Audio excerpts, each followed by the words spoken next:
Pemerintah melalui kepolisian akan menghapus identitas kepemilikan kendaraan bila surat tanda motor kendaraan atau STNK mati selama 2 tahun. Kendaraan yang kita miliki pun otomatis menjadi bodong jika menunggak bayar pajak. Lantas seperti apa mekanisme pemberlakuan aturan ini? Kita simak laporan khas redaksi berikut.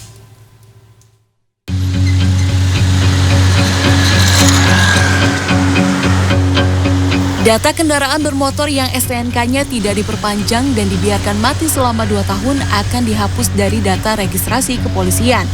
Dengan kata lain, tanpa data registrasi, kendaraan tersebut menjadi bodong dan tidak dapat didaftarkan kembali. Masyarakat diimbau taat pajak. Setuju aja sih kalau memang aturannya begitu ya, taat Mbak. Ya, itu tiap per tahun atau per 2 tahun atau berapa? Per tahun Mbak, ya lebih teratur aja lah. Ya setuju, supaya bayar pajak semua. Taat dong, taat. Harusnya dipermudah. Harusnya bisa nggak yang 5 tahunan juga pakai portal. Aturan yang kembali dipertegas pada akhir bulan Juli lalu membuat tak sedikit warga yang kemudian berbondong-bondong pergi dan mengantre ke layanan Samsat setempat.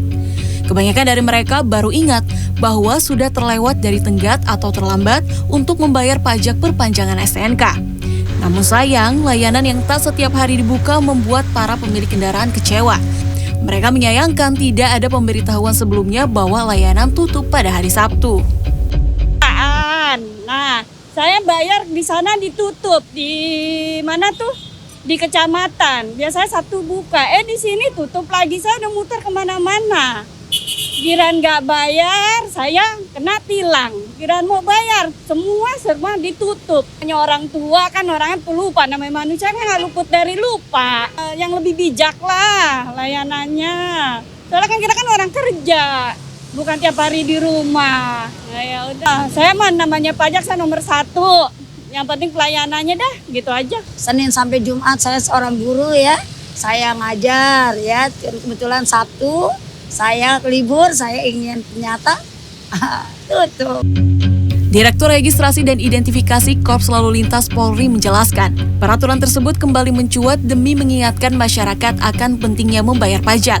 Pihaknya mencatat hingga Juli 2022 terdapat perbedaan data, yakni 149 juta unit kendaraan terdaftar di kepolisian, sekitar 113 juta membayar pajak melalui Satuan Kerja Pengelola Keuangan Daerah, sementara terdapat sebanyak 103 juta membayar sumbangan wajib di PT Jasara Harja.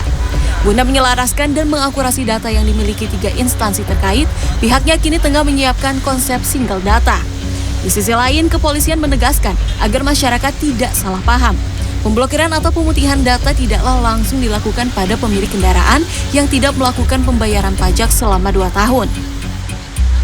58% hitungan kami, ya, Samsat bersama ini, Samsat itu kan sesuatu ya. Sekretaris bersama ini antara di Dispenda, ada Jasara Harja, ada kepolisian. Ini 58% lebih ini nggak bayar pajak. Peringatan pertama 3 bulan, peringatan kedua 1 bulan. Menyurat nanti dari Dispenda nanti di masing-masing kabupaten itu akan menyurat. Mengingatkan kepada masyarakat yang sudah mau mati 2 tahun nih, setelah 5 tahun mereka tidak mengesahkan, plus 2 tahun nanti akan ada. Pertama 3 bulan, kedua 1 bulan, ketiga 1 bulan lagi. Setelah itu barulah kita lakukan penghapusan. Nah ini Penghapusan data kendaraan bagi pemilik yang tak kunjung membayar biaya perpanjangan 5 tahunan STNK dalam tempo menunggak 2 tahun ini telah diatur dalam Undang-Undang Nomor 22 Tahun 2009 yang mengatur tentang lalu lintas dan angkutan jalan pasal 74. Dengan diberlakukannya dan ditegakkannya kembali peraturan ini, lantas apakah masyarakat bisa disiplin dan taat dalam membayar pajak? Sosiolog dari Universitas Indonesia, Robi Muhammad menyebut penegakan aturan secara tegas dapat membuat masyarakat patuh dan meningkatkan angka taat pajak. Kendati demikian, hal tersebut perlu dibarengi dengan peningkatan kualitas layanan dari pemerintah dan atau kepolisian kepada publik.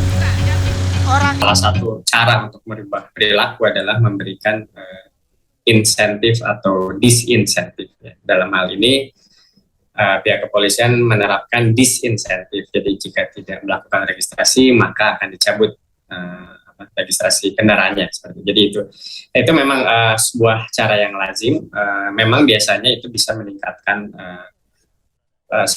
pemilik kendaraan dalam hal ini untuk melakukan registrasi ulang membayar pajak secara rutin seperti yang Pasal 74 tersebut bukan untuk memberatkan ataupun baru diberlakukan, namun untuk mengingatkan bahwa seluruh pemilik kendaraan mempunyai hak kepemilikan dan kewajiban membayar pajak pada negara. Sementara berdasarkan data Korlantas Polri, negara kehilangan pendapatan sebesar 100 triliun lebih akibat lebih dari 50% kendaraan belum membayar pajak. Clarissa Aradia, Mario Oktober, Jakarta.